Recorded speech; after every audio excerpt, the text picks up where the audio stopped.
নমস্কার, শুভ দুপুর। দুপুর আর নেই, প্রায় 3টে বেজে গেছে। তো ছেলে বাড়ি এসছে এখন।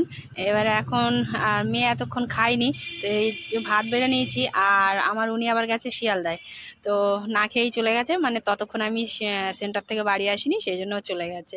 তো কি কি রান্না করেছি সেটা দেখাই। 3জনের ভাত বেড়ে নিয়েছি, পেঁয়াজ কলি আর আলু বিনস একসঙ্গে ভাজা করেছি। আর এটা পালং শাক আর শীতের সব রকম সবজি দিয়ে একটু চচ্চড়ি মতো করেছি, মাখা মাখা তরকারি। আর ডিমের তরকারি করেছি। ডিমটা আজকে বেশি করে করেছি, আমি বলি রাত্রেবেলা রুটি করব, রুটির সঙ্গে খাওয়া হয়ে যাবে। তো আজকে এক জায়গায় একটা নিমন্ত্রণ আছে, সেটা আর মনে নেই, মানে একটা কালী পুজোর নিমন্ত্রণ আছে রাত্রে। তো যাই হোক, সেখানে যেতে হবে।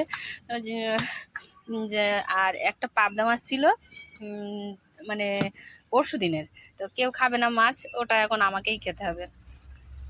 এই হলো আজকের মেনু। আর ছেলে হাত মুখ ধুয়ে আসছে, আমি তো ভাত বেড়েছি, তো এবারে খেয়ে নিই আমরা। তো সেন্টার থেকে আসতে দেরি হয়েছে, 2টো বেজে গেছে।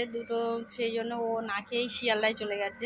আর ও বেড়ে টেড়ে খায় না, সেই জন্য এরকম অবস্থায়। মানে যেদিন ও বেরোয় শ্যামবাজার শিয়ালদায় যায়, সেদিন আমি সেন্টার থেকে একটু তাড়াতাড়ি আসি ওকে ভাত দেওয়ার জন্য।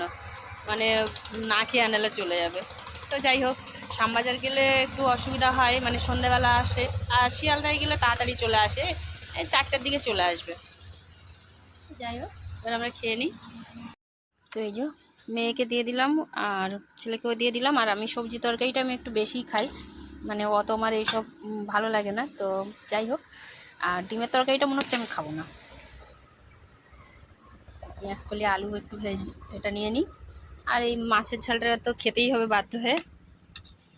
যাই হোক, এবারে খেতে বসি। চচ্চড়িটা না খুব ভালো লাগে, পালং শাক, এই শীতকালে পালং শাকের চচ্চড়ি লাবড়া খুব ভালো লাগে খেতে। আমার ছেলে মেয়ে কদিন ধরে বায়না করছে একটু খিচুড়ি খাবে, তা দেখি কবে করি। শীতকালে সব রকম সবজি দিয়ে খিচুড়ি কবে খাবে? কালকেই খাবে? আচ্ছা ঠিক আছে, কালকে বানাবো। মা কেমন হয়েছে মা পালং শাকের চচ্চড়িটা?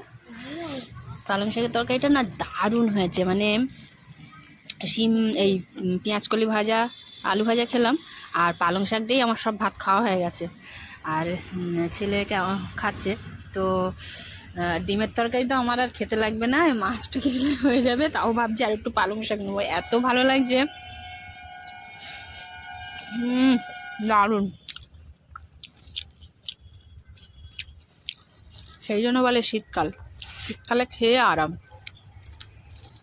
খেয়ে আর ঘুমিয়ে আরাম। তাছাড়া কাজ করে আমরা আরাম নেই, মানে কাজ করতে পারি না। সেই ভোরবেলা উঠতে হয় 5টার সময়, যেন তাও কাজ শেষ হয় না। তো যাই হোক,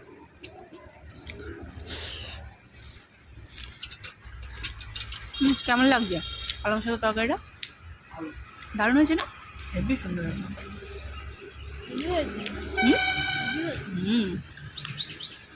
আজকে তো নিমন্ত্রণ বিদিশাদের বাড়ি।